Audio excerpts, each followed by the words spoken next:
Thank you for joining us today on this special spooktacular Halloween edition of KSSU. I'm Josh Spreiter. And I'm Leah Hester. So Leah, are you a bunny or a kitty? I'm a bunny. You're a bunny. Well, who am I? I'm gonna have to guess and say you're Joe Mauer. Oh, dang it, you got it right. We do have some fun in the newscast today, but first we need to get to some headlines. Today, SMSU students are preparing for Advising Day. Also, we'll go on search for Pumpkintown, USA. But first, the popular Marshall sporting goods store, Bartz, was broken into yesterday. The Marshall area is on edge after yet another burglary, this time Bartz Sporting Goods. Here's my story. Marshall police responded to an alarm call at 2:41 a.m. on Wednesday to Bartz Sporting Goods on East College Drive in Marshall. A car was reportedly stolen from Worthington, Minnesota, driven up to Bartz, and then crashed into the front entrance. They did get away with an undetermined number of guns. Now, by the time we arrived, the scene had been pretty well cleared up. Located just a block away from the campus of Southwest Minnesota State University, this is keeping many people on edge in the community. Marshall Police Chief Robbie Ant called Wednesday's break-in a crime in progress. He said authorities don't have any leads as of right now, but they are assuming that there was more than one person in on the theft, and they weren't in the store for an extended period of time. Reporting at Marshall Bartz, Josh Spreiter, KSSU NewsCenter. If you know any leads on the case, please contact the Marshall Police Department. Keeping Halloween fun this year will mean taking additional safety steps when it comes to costumes and decorations. According to consumer safety experts, parents should be mindful of costumes they choose for their children. Children should always be accompanied by adults, and you don't want a child walking around with ill-fitting costumes like big baggy pants and billowy sleeves, because Experts also encourage flame-resistant materials and masks that do not interfere with visibility. Well, it obviously is Halloween, so we want to get a check at that Halloween forecast. We're going to throw it over to Claire Schweer in the Weather Center. Claire? Thanks, Josh. We are going to have some great weather for Halloween. There was predictions of some rain and snow in the forecast, but, whoops, no more. And we can see in my, woo! Looks like we got some mysterious guests down here today. Anyways, this picture right here was taken by an SMSU student, Heather Bicey. She did some pumpkin carving, and I got a hold of these pictures. Great job, Heather. And then, of course, for all of you dog lovers like myself, this is a picture of my dog. He's going as Buzz Lightyear, so I know people like to dress their pets up. Anyways, I will have more information on what you can expect tonight and what you can expect for the weekend. Otherwise, Leah, back to you. All right, thanks, Claire. If colored contact lenses are a part of your costume tonight, you may want to reconsider. The FDA and Homeland Security both warn about the dangers of decorative contact lenses close to the eye. They advise consumers to stay away from novelty contact lenses altogether. The danger in the contacts lie in where they can be purchased. Consumers order them online or pick them up in novelty shops, which usually import the lenses illegally. The novelty lenses are therefore not FDA approved and they are unsafe. Federal authorities are taking measures to seize the illegal lenses. The poor fit of the contacts may cause allergic reactions, scratching of the cornea, infection, and potentially blindness. If you purchase colored contact lenses, it is best to leave them at home tonight, or your Halloween may be scarier than you bargained for. A Fargo, North Dakota woman is taking matters into her own hands when it comes to childhood obesity. The woman, who is only being identified as Cheryl, says she gives trick-or-treaters that are in her eyes modelly obese a letter, while other children in costumes who are appropriate size will receive candy. The woman said that her mission is to send a message to parents. She feels it's irresponsible of the parent to send kids out on Halloween for free candy, just because everyone else is doing it. Now, in honor of Halloween today, I went in search of Pumpkintown, USA. Come along on my journey across the country. We begin our journey in Pumpkin, Texas, where this year pumpkin patches are reaping the benefits of good weather, both big and small. From there, we move northeast to Pumpkin Bend, Arkansas, where one of the most classic fall activities begins with a hayride and ends with the pick of a pumpkin in the patch. In South Carolina, we find Pumpkin Town. This unique name comes from the pumpkins that grow wild and in large numbers in the valley. We move north to a little town near the Big Apple, Pumpkin Hollow. There is never an admission charge to pick your own pumpkin, visit with farm animals, and enjoy the fresh air and fall colors on a hayride around the patch. Moving close to home, we find ourselves in Pumpkin Center, South Dakota.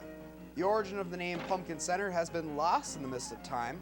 However, it was a popular wayside stop during the westward expansion of transportation. Now, no pumpkin town in Minnesota, but you don't have to go far to find that perfect pumpkin. Whether it be at the local supermarket or at the nearest pumpkin patch, the pumpkins are all around us. Reporting at Marshall Walmart, Josh Spreiter, KSSU NewsCenter. A Minneapolis man accused of striking 2 U.S. Army recruiters with his SUV, then dragging them nearly 3/4 of a mile, is facing more serious charges. Enrique Odares Taylor is now charged with 1 count of each first and second degree assault in the September 20th incident. Taylor initially was charged with criminal vehicular operation. He is accused of dragging Travis Torgensen underneath his Jeep after accidentally hitting him and his colleague Michael Straub, as the two made their way back from lunch to the recruiting office in Roseville. A grand jury has found St. Paul police were justified in using deadly force in the fatal shooting of a man who tried to rob a grocery store last December. The Ramsey County grand jury declined to indict police in the death of 20-year-old Melvin Fletcher Jr. Fletcher tried to rob a Kowalski's Market in St. Paul on the morning of December 17th. According to police, Fletcher was shot after a foot chase. A St. Paul Police Department spokesman said the incident will be placed under administrative review to make sure department practices were followed correctly. With the month of October coming to a close, students at SMSU have a lot to look forward to coming this November. In addition to a much-needed Thanksgiving break, students will be able to register for spring classes. This year, registration is set for Thursday, November 7th. However, before students can hop on their computers and start adding classes, they will need to meet with their academic advisor prior to. Thus, Advising Day will be held Wednesday, November 6th. For information on where to meet and how to schedule appointments, students should visit the SMSU Today page and check their school email. We're now joined with Little Red Riding Hood in the Weather Center. Now, before you go off to Grandma's house, what is our Halloween forecast looking like? Well, it's not going to be as snowy and wet and cold as we thought it was going to be. It's actually going to be pretty nice out. However, you should still dress for the weather. So let's look at the picture. This was taken outside of the school. You can see the changing leaves, and it's just a little cloudy out, but not too bad. Honestly, what's missing from this picture is some jack-o'-lanterns. So let's take a look at our forecast for today. We have a high of 48 degrees and a low of 35. That is a little below average, as the average is around in the 50s for the high. The record high is around 70, or was 77. That was in 1990. That would have been an amazing day to go trick-or-treating. This is just a look at today's forecast. We are, Mara is throwing his baseballs again. We are experiencing a cold front more up here, but it's a little warmer down south. It should be decent temperatures. And now for the travel weather for my way to Grandma's house.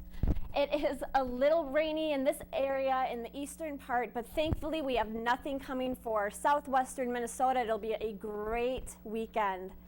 And this is just a look at the Doppler radar. Once again, we are experiencing a low pressure system down here. There is nothing in the southwestern Minnesota area. So enjoy the weekend, folks. We're going to take a look now at your 4-day weather forecast. For Halloween today, it is a high of 48 with a low of 35. Beautiful.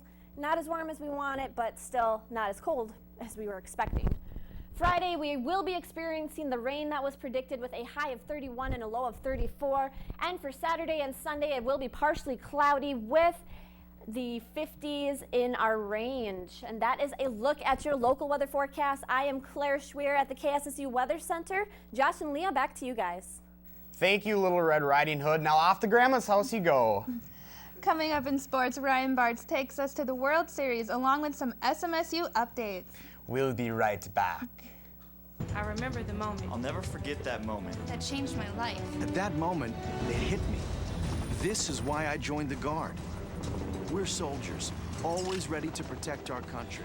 But we've also got communities. Family, friends, neighbors who count on us. I couldn't believe it. I just saved a life.